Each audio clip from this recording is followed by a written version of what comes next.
Parazit akne. 2 oycha kechasi 4-5 soat uxladim. Energiya past, stressni yopish uchun shirinlik tiqdim. Voila, gormonal og'riqli mazir-fazir akne.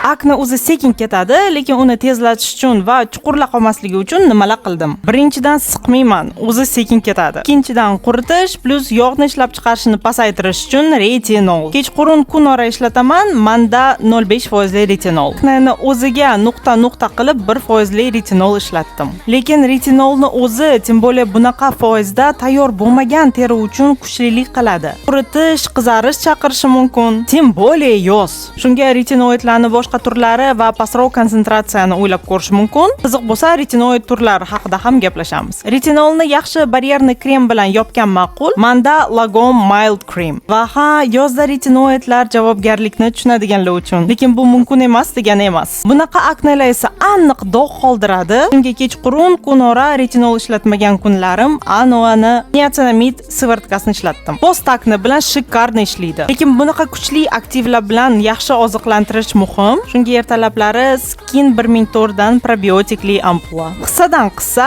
yo'q, qissadan qissamidi? Bugun qanaqadir ishingiz qolsa qolar, lekin yaxshi uyqu qolmasin.